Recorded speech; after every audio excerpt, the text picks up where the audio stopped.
So in the last video you saw that the container arrived. The sucky part about it is that I've been so busy that I've barely had a chance to have a look at any of it. The reason why I haven't had a chance to have a look at it yet is because in the weeks leading up to the container arriving, I had a lot of preparation work to do, because whilst I've got a lot of little toys on there for myself, the biggest part of what we did in taking the trip to China was organising the elements they wanted for the house renovation.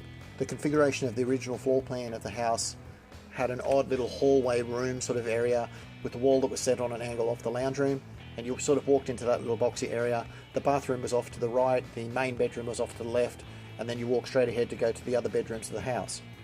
What I was able to do was essentially by shifting around where some of the entrances or the doorways were for these rooms and walling up other ones, I was able to change the configuration of the space to allow for a bit better access, and that allowed me to change that small hallway area to have a pretty reasonable little size for an ensuite for the bedroom.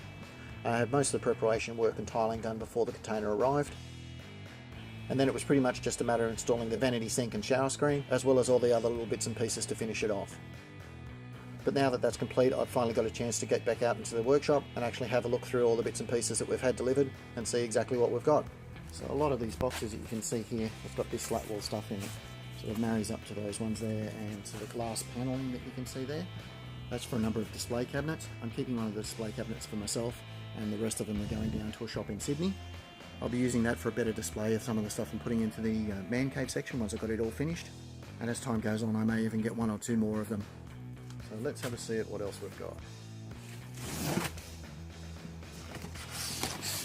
Here's the sanding machine.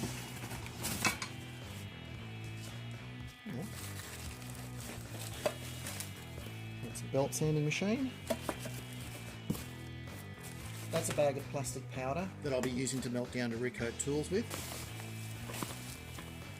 And I'll be building a machine that melts this down and then coats it onto hot tools and to redo handles and stuff. So that's another project that I'll be doing in the future. This is polish wheels. If you've watched my videos before, you'll know I go through a lot of materials in terms of cleaning up metal and that sort of stuff. This is the Seisel knot wheels. So it's made out of like hemp rope. Somewhere in amongst all this stuff that I haven't come across it yet is the polishing compounds that go along with these wheels. And there should also be a soft version. This is the hard version. There should be a soft version somewhere as well. So we'll see where we can find it. This is one of the accessories that go with the milling machine. Goes in the milling machine and is used for milling down flat surfaces. That's all the little tools, little cut-off pieces and that sort of stuff as well, with the end mill pieces and that sort of stuff as well. And it's all varying sizes. So that's an end mill piece, and that's for again fine detail work or cutting in grooves or cutting off edges and that sort of stuff as well. There's a whole selection of different ones of those. Set that over with the mill itself. We've got a box down here. That's the vise that goes onto the tray there, onto the table I should say. A series of different arms and tools for adjusting everything. And I'll get what that is. Oh, that's the chuck, so that you can use it as a drill setup as well. Let's take the bag off.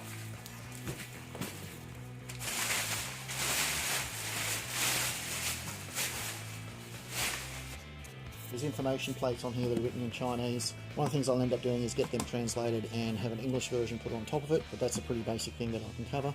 There's a lot more going on with the machine than I initially thought. It looks like it's significantly more advanced than what I thought I was getting, which is also kind of a good thing. But the overall weight and construction of it looks pretty good. That's without even turning it on at this stage. It doesn't even have a plug at this stage, so we've got to get it all sorted out and make sure that it's completely operational before I get too carried away with being happy with it. But for the most part, it looks pretty good, and it pretty much looks like they've sent everything they said that they would do with it. That one is.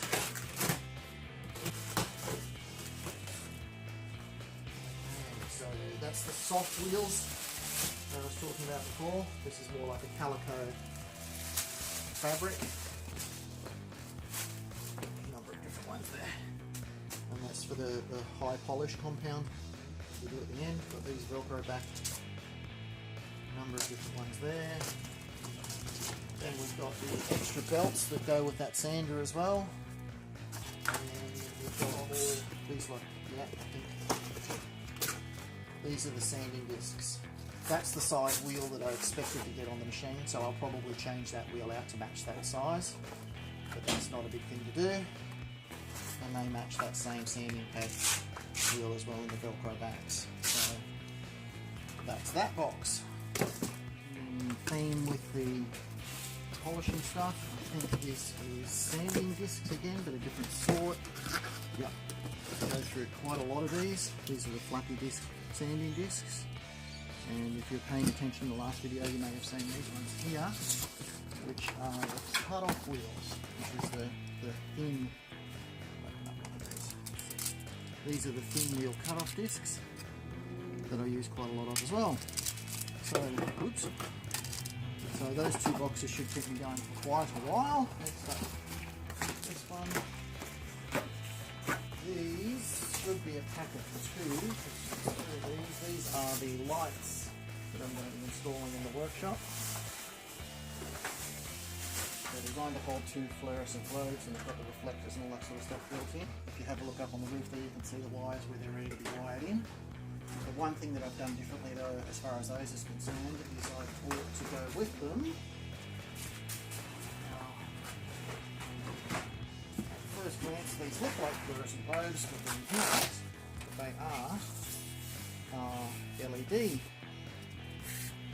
fluorescent globes. So I don't know what you can see in there, but there's an LED strip, LED light strip that runs in the centre there.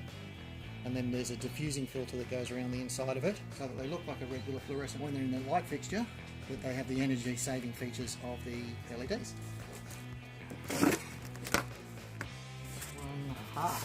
This is the filament.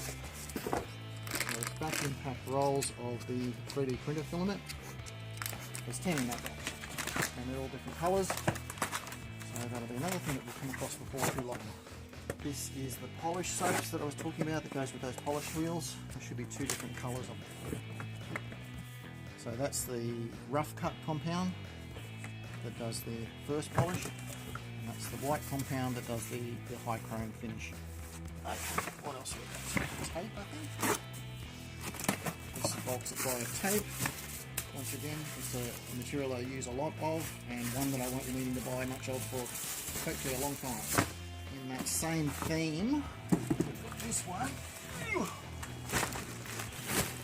which is bulk glue sticks. Oh, and they're the extra long variety. So the ones that you buy locally here are normally only about that sort of long. So not only are they extra long, but there's an extra lot of them. So you've got another thing that I shouldn't have to buy for a long time. Loads and loads and loads of them. That's the rack pieces or the shelving pieces that hold the shelves that go into the slat wall stuff. Somewhere, I haven't come across it yet, but somewhere in amongst all this sort of stuff too, there should be a box of hooks for hanging up all the pliers and things. And the last major one of merit is this guy. Pretty sure it's the 3D printer. Yep. It's a copy of a Prusa machine, or a clone of a Prusa machine. All this sort of stuff has to be sort of peeled off and assembled, but it's all laser cut, so it should all be a pretty good fit. But once I've got to the stage where the workshop is actually properly built and all the walls, all the lining of the walls are up and that sort of stuff, this will be yet another proper unboxing project that I'll be doing in the future as well. But that gives you a pretty good idea of where I'm up to as far as all these bits and pieces are concerned, and I'll keep you all up to date as I do more work with it. So anyway guys, that's the update for this time. Thanks for watching. Talk to you next time.